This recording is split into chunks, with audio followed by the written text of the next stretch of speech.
할렐루야. 우리가 항상 이렇게 복음을 들을 때 복음 속에서 빠지지 않는 게 뭐냐면 사랑이라는 거죠. 사랑에 관한 설교가. 왜? 하나님은 사랑이시기 때문에.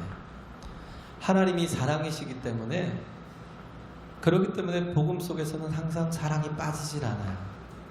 네, 하나님께서 우리에게 어떤 지식을 주거나 교리를 주거나, 하나님께서 우리에게 세상에 어떤 그런 철학을 주기 위해서 이 땅에 복음을 주신 게 아니에요.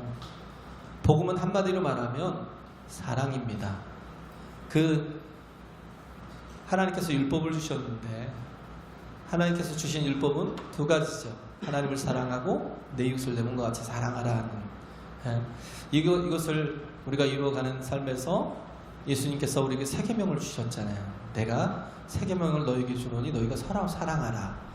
그 세 계명이 똑같은 것 같은데 달라요. 왜? 내가 너희를 사랑한 것 같이 너희가 서로 사랑하라는 겁니다. 할렐루야. 예수님께서 사랑으로 뭐예요? 희생하시고 십자가 지시고 구원하신 구원하신 것처럼 우리가 해야 될 게, 우리도 또한 이렇게 사랑이라는 것 자체가 십자가 지고 가는 것. 그래서 예수께서 사랑을 통해서 율법을 완성하신 게 복음이래요. 사랑을 통해서 완성하신 게 복음인데, 그 복음을 통해서 우리를 자유케 하시고 우리를 치유하시고 회복하시는 그 모든 은총이, 진정한 안식이, 평강이 그 속에 다 들어있는 거죠. 그래서 누가복음 4장 18절 19절에 있는 말씀이 있잖아요. 누가복음 4장 18절 19절에 있는 말씀. 주의 성령이 내게 임하셨으니 이는 가난한 자에게 복음을 전하게 하시려고 내게 기름을 부으시고 나를 보내사 포로된 자에게 자유를, 눈먼 자에게 다시 보게 함을 전파하며 눌린 자를 자유케 하고 주의 은혜의 해를 전파하게 하려 하심이라 하였더라. 율법의 완성은 안식입니다. 할렐루야. 그 안식의 참된 모습은 희년이죠. 희년을 우리가 은혜의 해라고 그러잖아요. 그래서 안식이라는 것 자체가 뭐냐면 자유가 있는 거예요. 해방이 있는 거예요. 면책이 있는 겁니다. 진정한 사랑은 정죄하고 판단하고 비판하는 게 아니에요. 정죄와 판단과 비판은 내가 여전히 죄를 짓고 있는 거예요. 내가 누구를 정죄하고 판단하고 비판하고 있다는 것은 내가 여전히 내가 주인이 돼서 내가 여전히 죄를 짓고 있는 죄인이라는 거예요. 그런데도 불구하고 정죄하고 비판하고 판단하는 사람은 자기가 죄인인 줄 몰라요. 내가 판단하는 사람이 죄인이라고만 생각해요. 왜냐하면 성령이 우리 가운데 오시면 죄에 대해서, 의에 대해서, 심판에 대해서 우리를 책망하신다고 하잖아요.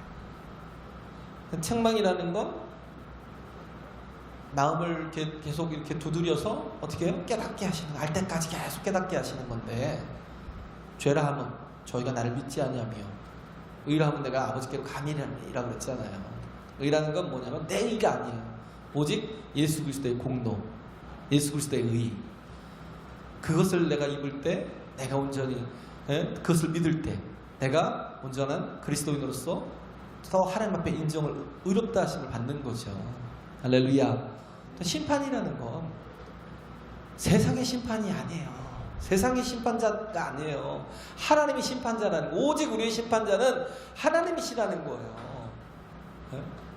그래서 우리가 누군가를 심판하고 판단하고 괜히 뭔가 말로 이렇게 거스리는 말을 하거나 상처 주는 말을 하면요, 정말 주님이 가장 싫어하는 거예요. 그래서 마태복음 5장에도 그러잖아요. 누구를 욕하거나 라가라 하거나 미련한 놈이라 하거나 그러지 말라는 거예요.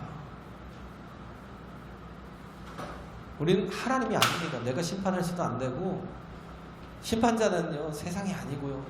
또 우리가 생각하기에 내가 판단하는 판단대로 우리가 구원을 얻는 거라고 생각을 해요.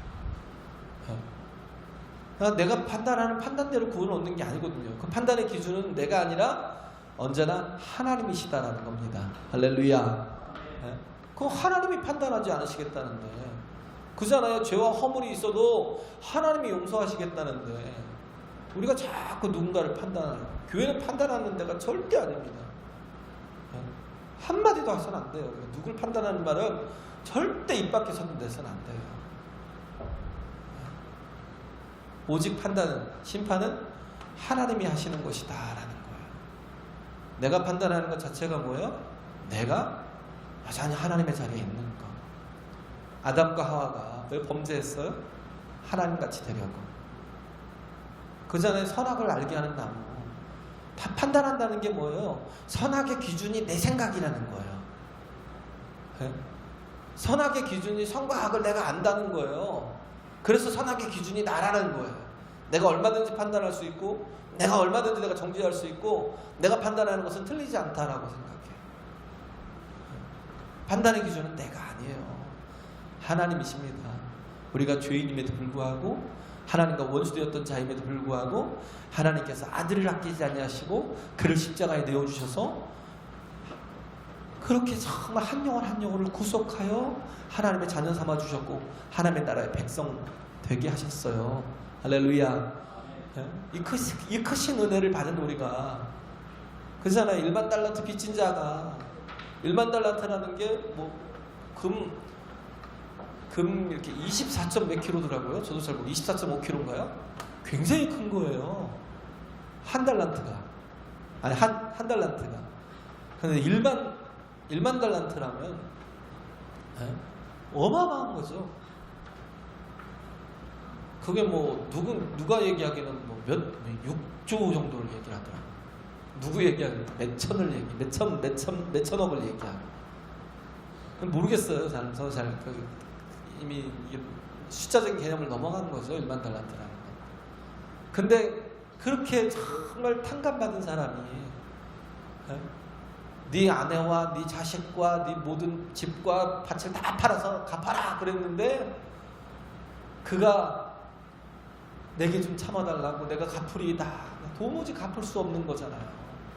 주인이 불쌍히 여겨서 그의 모든 빚을 다 탕감해 주었는데, 탕감받은 사람이 탕감받고 나와서 한 친구를 만나서 100데나리온을 빚졌다고. 한 데나리온이 하루 품삯이니까 100데나리온 10만 원만 잡아도 뭐 1000만 원 정도밖에 더 되겠어요.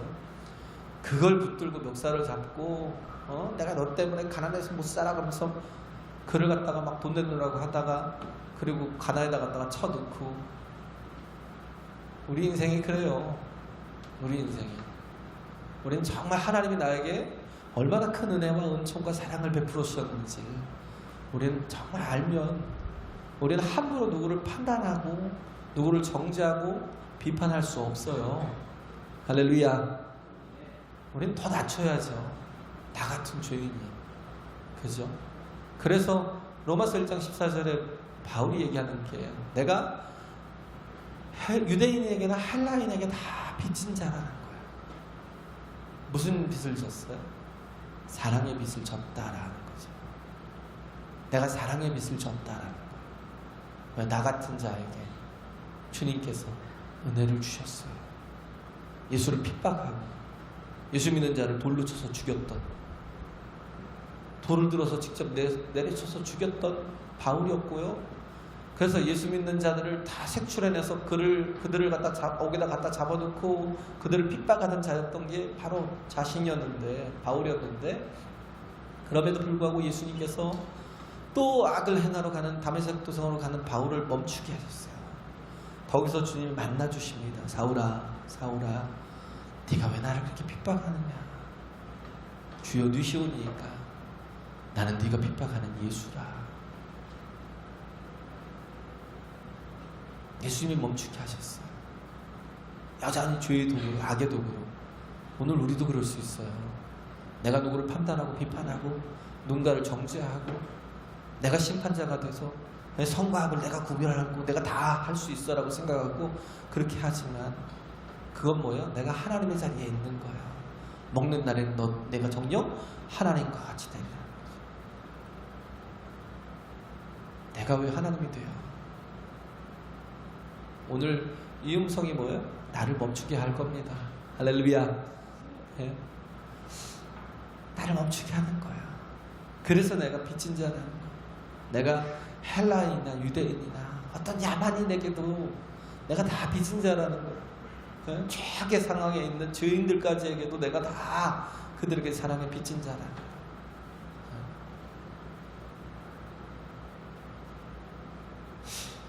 율법이라는 게 두 가지죠. 제가 수요일날 했던가요? 금요일날 했던가요? 기억이 잘 안 나는데 신명기 15장에 있는 말씀 보면 율법은 두 가지예요. 가난한 자가 없게 하라. 또 억울한 자가 없게 하라. 뭐 하나님을 사랑하고 이웃을 사랑하는 건데, 근데 율법의 정신이 두 가지를 나눈다면 가난한 자가 없게 하고 억울한 자가 없게 하고. 가난이라는 게 꼭 물질만 있는 게 아니라 아주 영적인 피폐함, 정말 그 건강의 피폐함, 어떤 정신적인 피폐함까지 다 얘기를 하는 거예요. 그런데 이런 가난한 자가 없게 하고 억울한 자가 없게 하라는 건 뭐냐면 세컨 찬스를 주라는 거예요. 죄가 없어서 그러겠어요? 죄가 있죠. 죄가 있음에도 불구하고, 예? 그렇잖아요. 일단 우리가 그런 생각을 하는 것 같아요. 가난이 죄다라고. 두 가지를 풀이할 수 있죠. 가난이 죄다라는 건 유전무죄, 무전유죄. 그거 말고요. 정말 가난하기 때문에 죄 짓고 사는 거, 가난하기 때문에 내가 더 많은 이득을 취하려고 더 사기치고 살아야 되고요. 수단과 방법 안 가리고 살아야 되고, 내가 부유하면 안 그럴 거야 라고 생각해요.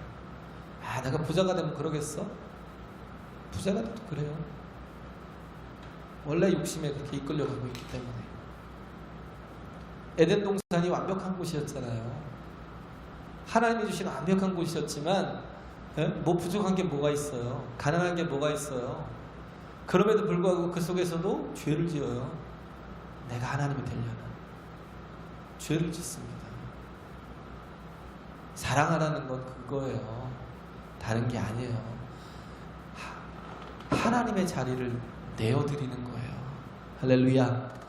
하나님의 자리를 내어드리는 거예요. 심판과 판단은 하나님이 하시는 거, 하나님의 자리를 내어드려야 되는 거예요. 내가 판단하고 내가 심판하고 내가 정죄하고 내가 다 하는 것처럼 하는 게 아니라 하나님께 내어드리는 거예요.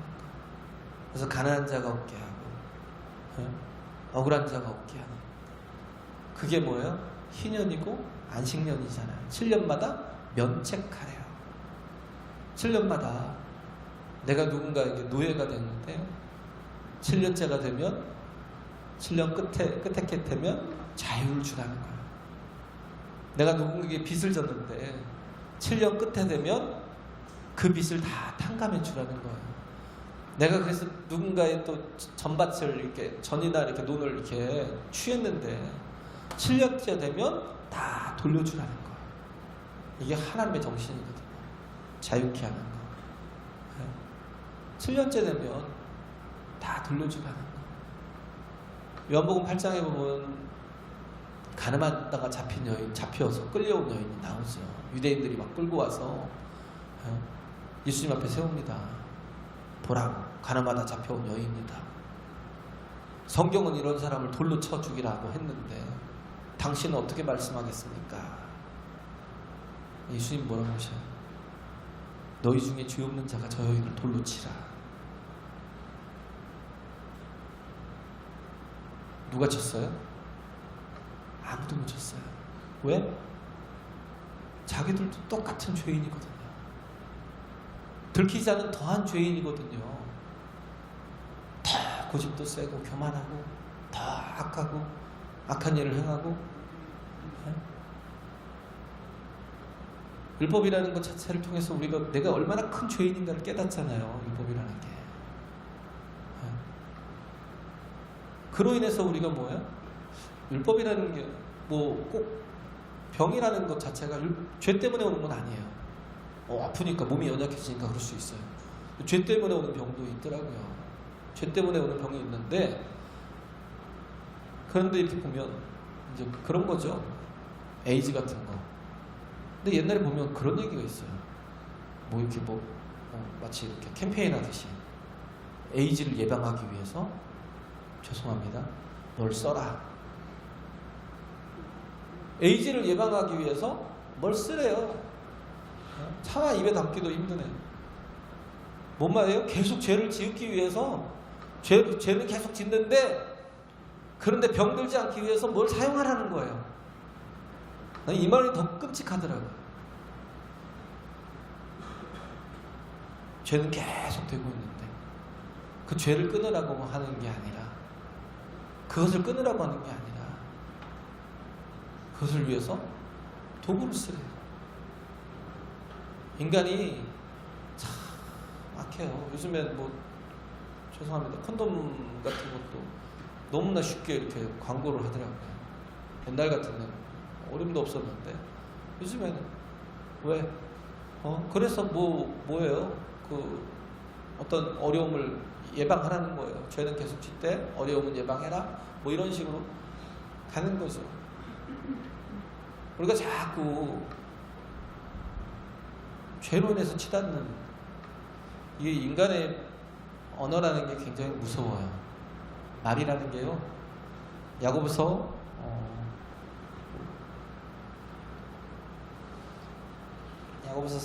3장 4절부터 12절에 보면 입이라는 게, 혀라는 게, 말이라는 게 불과 같고 불의 혀 같아서 모든 걸 다 살라버린대요. 사람도 죽이잖아요. 요즘 막 댓글 달아놓은 거 보면 무시무시하게 달아요. 그러니까 거기다 막 상처를 받으면 사람이 견딜 수가 없어요. 절대 그런 건 달지 마세요. 하던 습관이 있다면요, 제발 끊으세요. 어떤 것이든 누가 됐든 내가 판단하지 마세요. 그러잖아요. 내가 판단하지 마세요. 아무도 내가 판단하지 말도 하지 마세요. 내가 보기엔 정말 저 사람은 지옥도 아랫목에 가야 되고 끔찍한 사람이고 막 그렇다 할지라도 절대 입으로도 뱉지 말고 말의 능력이 있잖아요. 마치 배에 키 같아서요, 어떻게 해요? 큰 배를 끌고 간대요. 이 말이라는 것 자체가 얼마나 무서운 거냐면요, 말은 꼭 전염병 같다고 하잖아요. 전염병.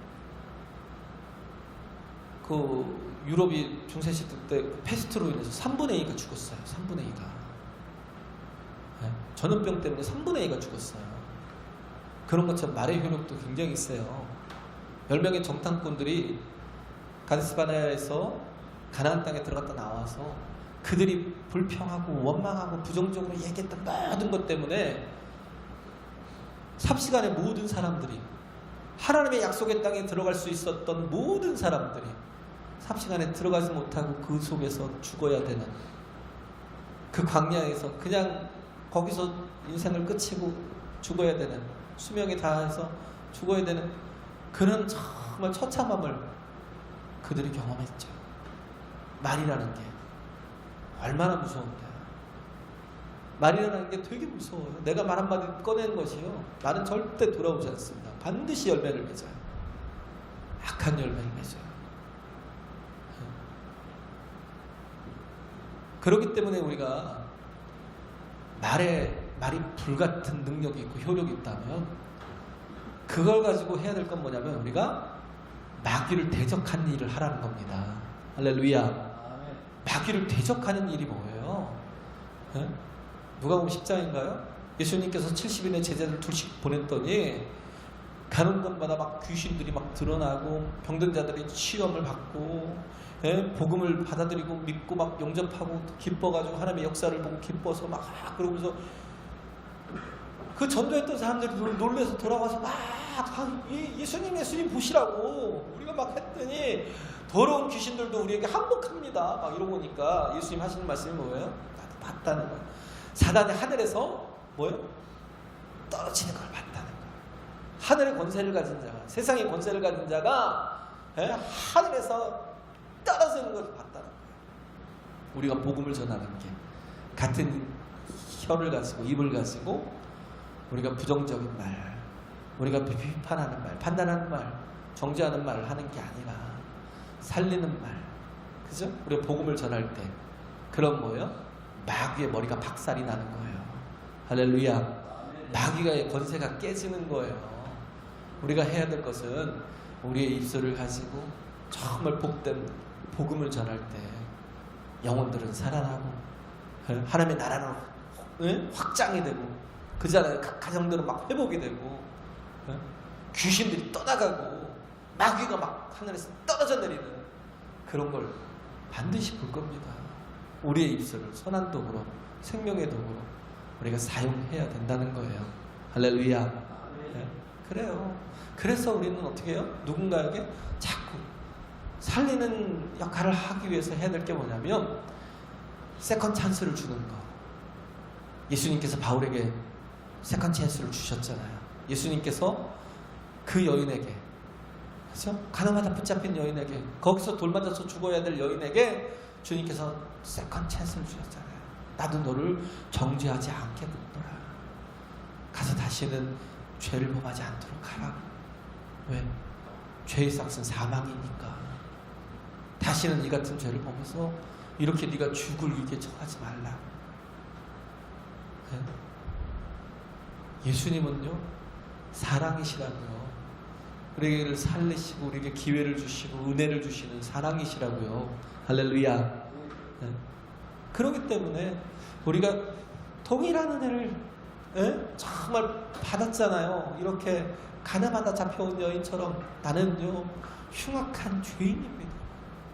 주님의 은혜가 아니면 나는요 정말 지옥의 가장 아른 목숨의 땔감이 될 수밖에 없는 그런 존재예요.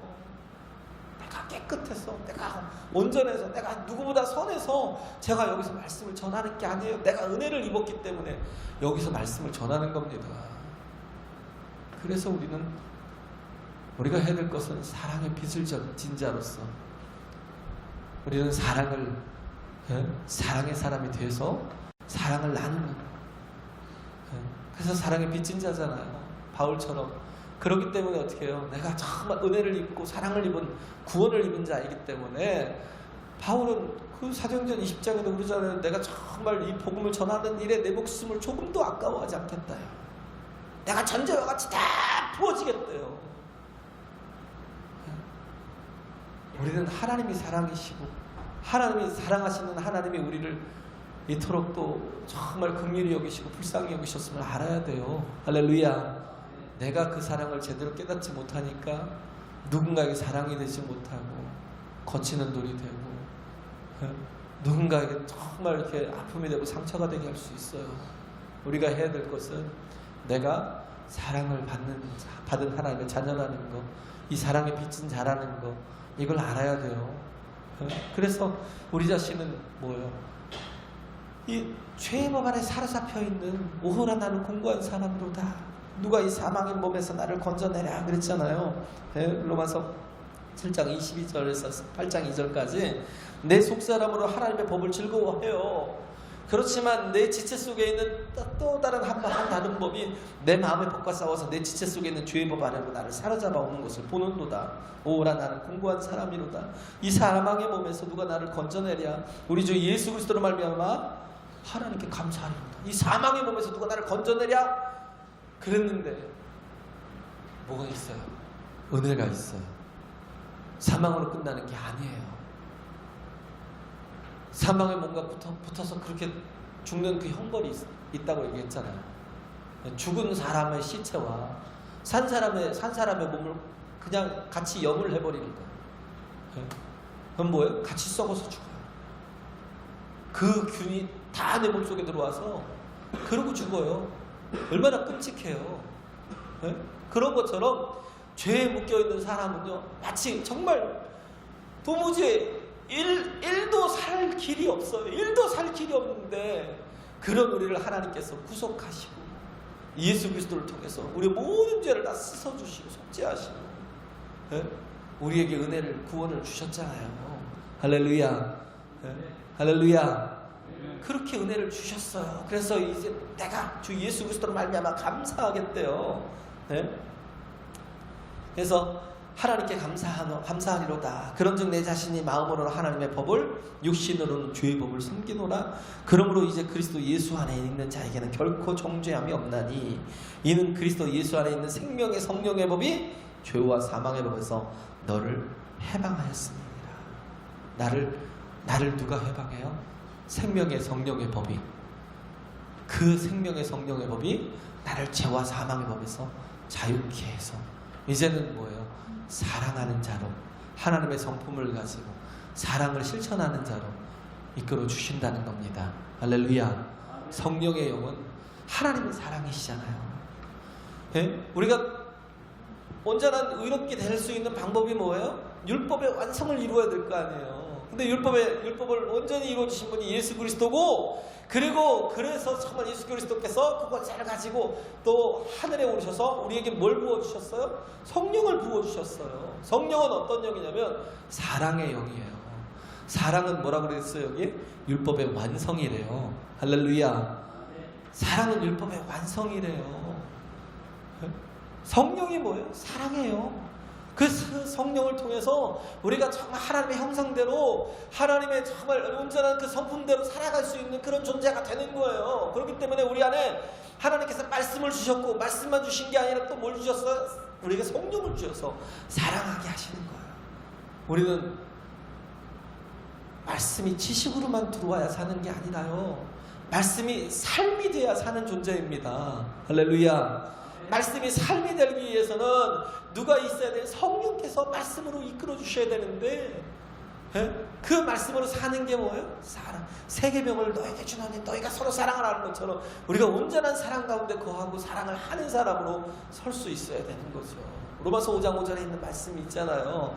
로마서 5장 5절에 있는 말씀이 소망이 부끄럽게 아니하면 우리에게 주신 성령으로 말미암아 하나님의 사랑이 우리 마음에 부은 바 됨이니. 사랑이 내게서 나오는 게 아니에요. 내게는요, 누구를 사랑할 수 있는 사랑이 없어요. 우리는 다 에고이스트들이 자기만 사랑해요.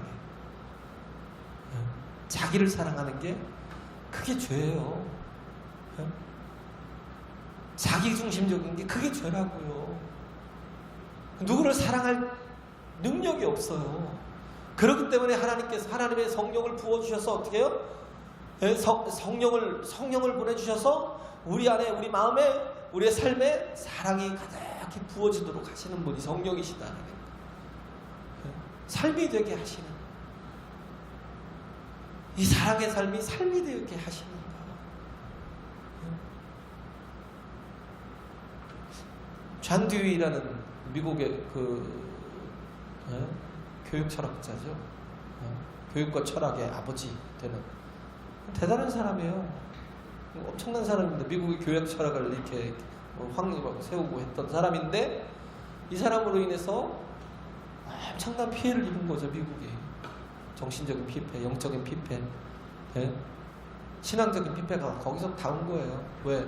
이 사람은 인본주의적인, 그런 인본주의 학회를 창립해가지고 거기 초대 회장으로 있었고, 그러면서 그가 주장했던 게 뭐냐면 자기는 창조론을 믿지 않는데요, 진화론을 믿는데요.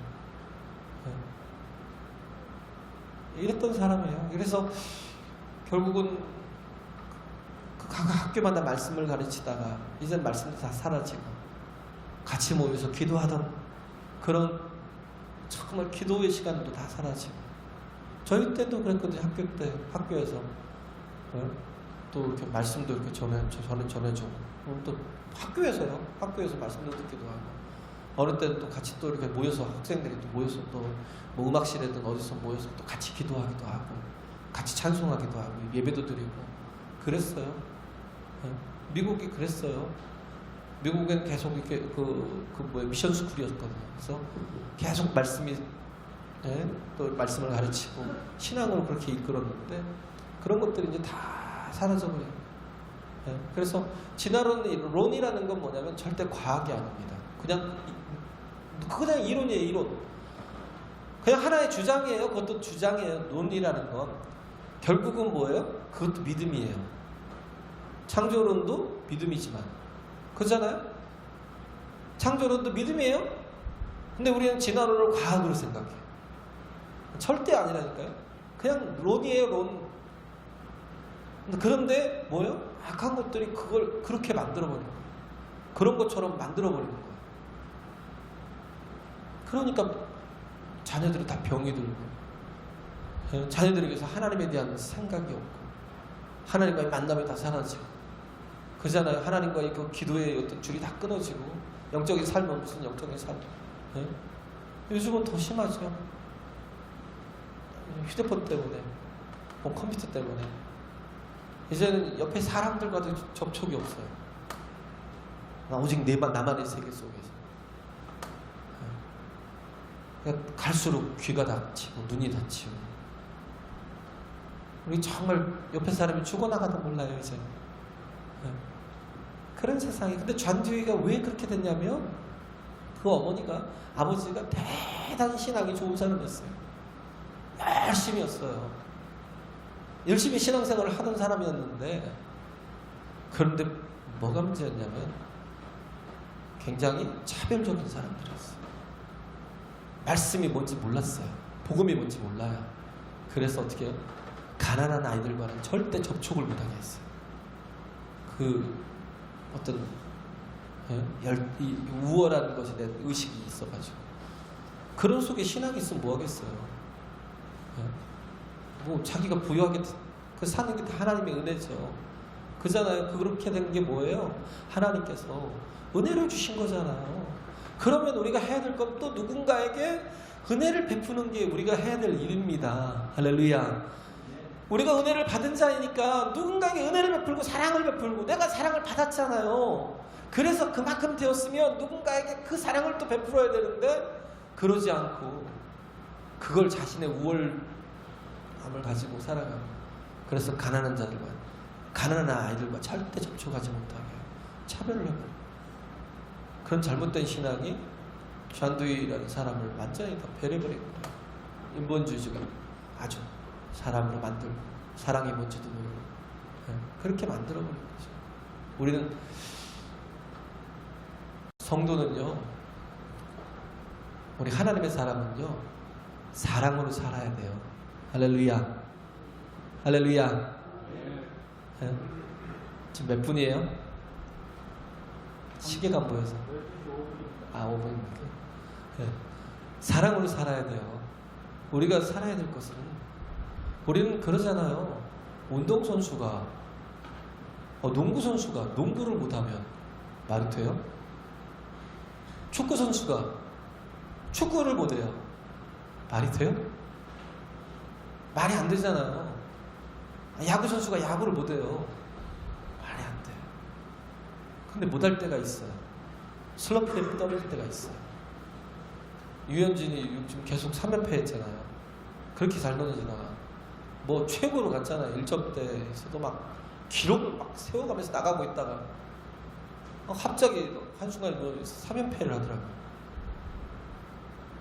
슬럼프에 빠지니까 이것도 안 되고 저것도 안 되고 아무것도 안 돼. 운전하는 운전기사가 운전을 못한다는 건 말이 안 되잖아요. 그런 것처럼 우리 성도들이 우리가 해야 될 건 뭐냐면 사랑이에요. 할렐루야. 우리가 사랑해야 되는데 사랑을 못한다는 건 말이 안 돼요. 정말 사랑으로 뭐예요? 모든 걸 다 완성하잖아요. 그래서 간음하지 말라, 살인하지 말라, 도적질하지 말라, 탐내지 말라 한 것과 그 외에 다른 계명이 있을지라도 내 이웃을 내 자신과 같이 사랑하라 하신 그 말씀 가운데 다 들었느니라. 하나하나 율법을 완성하고 율법의 요구를 다 이룰 수 있는 방법은 뭐예요? 사랑이라는 거예요. 내가 너희를 사랑한 것 같이, 내가 주인이 되고 선생이 되어서 너희를 섬긴 것처럼 너희도 서로 섬기고, 내가 너희를 위해서, 또 죄인들을 위해서, 원수된 자들을 위해서 십자가 지고 간 것처럼 너희도 이와 같이 사랑하라는 거예요. 우리가 해야 될 것이 사랑입니다. 할렐루야. 네, 사랑이에요. 하나님이 우리의 삶의 프라이어티가 되면, 우선순위가 되면, 하나님의 내 삶의 우선순위가 되면, 그러면 사랑은 저절로 돼요. 그런데 내가 아직 사랑하지 못하는 건요, 내가 내 삶의 주인이기 때문에. 그잖아요. 락펠러 같은 사람도 신명기 15장에 보면, 끝에 보면 뭐냐면 첫째 것을 하나님께 드리래요. 첫째 것을 하나님께 드리라는 건 뭐냐면 하나님을 제일로 여기라는 거예요. 하나님을 우리 중심에 두라는 거예요. 하나님을 우리의 우선순위에 두라는 거예요. 그것도 뒤로 보내면 안 된다는 거예요. 네? 그리고 그 락펠러 어머니가 남긴 유언이, 내가 너에게 남길 게 없어. 그렇지만 이것만은 명심해라고 10계명을 줬잖아요. 주일은 반드시 성수해라. 예배는 너의 생명이다. 네? 또 예배 드릴 때 항상 맨 앞자리에 앉아라. 네? 예배 드릴 때 맨 앞자리에 앉아라. 왜 그러겠어요? 네? 또 뭐예요? 목사님을 내 아버지처럼 섬겨라. 네? 11조는 항상 드려라. 그래서 락펠러가 그걸 지켰어요. 그 말이 무슨 말이냐면 한마디예요. 하나님을 우선하는 사람이 되라는 거예요. 그러면 삶 때문에 뒤로 밀리지 않습니다. 신앙생활이 절대 뒤로 밀리지 않아요. 그리고 하나님을 우선하는 사람은요, 절대 망하지 않아요. 하나님을, 내가 지금 현실 때문에 하나님을 자꾸 뒤로 미루면 더 어려워져요. 더 힘들어져요. 그러나 하나님을 우선하고 앞으로 나가는 사람은요, 락펠러가요, 자기 11조만, 수입을 세는 사람이 아니라 하나님께 드리려고 11조를 이렇게 계산하는 사람만, 자기 수입만 해요. 자기 수입의 11조만 계산하는 사람이 40명이었어요. 워낙 많은 데서 들어오니까. 그 사람은요, 미국의 전체를 막 다 이렇게 세우는데, 뭐 도서관 짓고, 막 학교 짓고, 대학교 짓고, 막 고등학교 짓고, 막 교회를 세우고, 어마어마한 일을 했어요. 무엇이 우선이 돼? 하나님이 우선이 되니까. 하나님이 중심이 되니까 결코 무너지지 않아요.